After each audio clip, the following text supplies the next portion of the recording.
Israel Hamas की जंग की शुरुआत से ही अमेरिका ने अपना रुख साफ रखा है। इस युद्ध में हमास के साथ सीरिया, लेबनान और यमन जैसे देशों का समर्थन है, जिसे अब तक हमास के लड़ाके जंग में इजरायली बलों का सामना कर रहे हैं। और इसी के साथ ये प्रतिरोधी गुट इजराइल और उसका समर्थन करने वाले देशों को भी अलग अलग तरह से नुकसान पहुंचा रहे हैं, फिर चाहे वो इंटरनेशनल शिपिंग रूट पर हुतियों का हमला हो या फिर अंतर्राष्ट्रीय मंच पर समर्थन देना। इजराइल हमास युद्ध का असर आने वाले अमेरिकी राष्ट्रपति चुनाव पर काफी प्रभाव डालेगा, क्योंकि एक तरफ जो बाइडेन की उम्मीदवारी वाली पार्टी की कैंडिडेट कमला हैरिस अपने चुनावी भाषण में इस जंग का जिक्र करती हुई नजर आती हैं, वहीं दूसरी ओर ट्रंप ने भी इजराइल और हमास के मुद्दे को पकड़ा है और ट्रंप ने इस युद्ध में मध्यस्थता कराने की कोशिश भी की है। दरअसल चुनाव से पहले ट्रंप खुद को एक शांति दूत की तरह दिखाना चाहते हैं, क्योंकि ट्रंप ने रूस यूक्रेन युद्ध को लेकर भी बड़ा दावा किया है कि यदि उनकी सरकार बनी तो कम समय में वे इस युद्ध को खत्म करवा देंगे। लेकिन चुनाव से पहले क्या ट्रंप की जान को खतरा है? क्या अमेरिका के चुनाव में सेंध लगाने की कोशिश की जा रही है? ये सवाल इसलिए क्योंकि अमेरिका अभी रूस यूक्रेन जंग और इजराइल हमास जंग में एक कॉमन फैक्टर बना हुआ है, जिससे कई देश नाराज हैं और शक के दायरे में ईरान है। ये हम नहीं बल्कि अमेरिका की खुफिया एजेंसी FBI कह रही है। जी हाँ, FBI ने हाल ही में ईरान पर चुनाव में दखलंदाजी का आरोप लगाया है।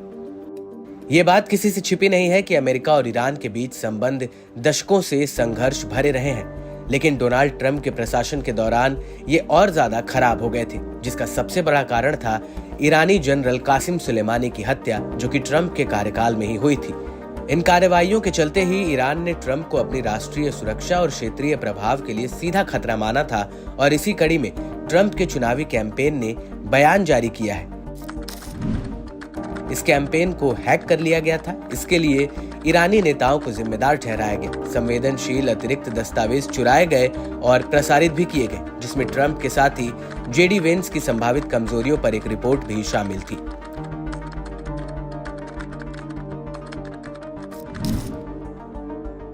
इस पूरे मामले पर FBI सहित अमेरिकी खुफिया एजेंसियों ने बाद में पुष्टि की है कि हैकिंग के पीछे वास्तव में ईरान का हाथ था।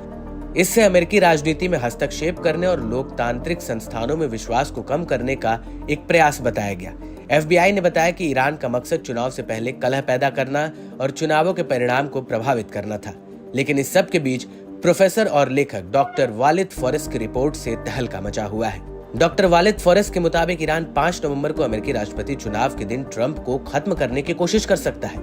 फॉरेस्ट ने अपने एक आर्टिकल में लिखा है कि मिडिल ईस्ट में अमेरिकी सहयोगियों से जुड़े कई सरकारी सूत्रों के मुताबिक ईरान में इस्लामी शासन आगामी 5 नवंबर को होने वाले अमेरिकी चुनाव से पहले पूर्व राष्ट्रपति ट्रंप की हत्या करने का प्रयास कर रहा है।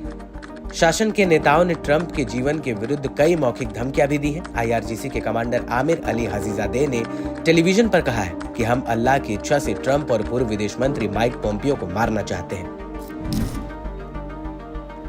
बता दें कि ट्रंप के अभियान को निशाना बनाने के अलावा अमेरिकी अधिकारियों का मानना है कि ईरान ने कमला हैरिस के चुनावी अभियान को भी हैक करने की कोशिश की थी।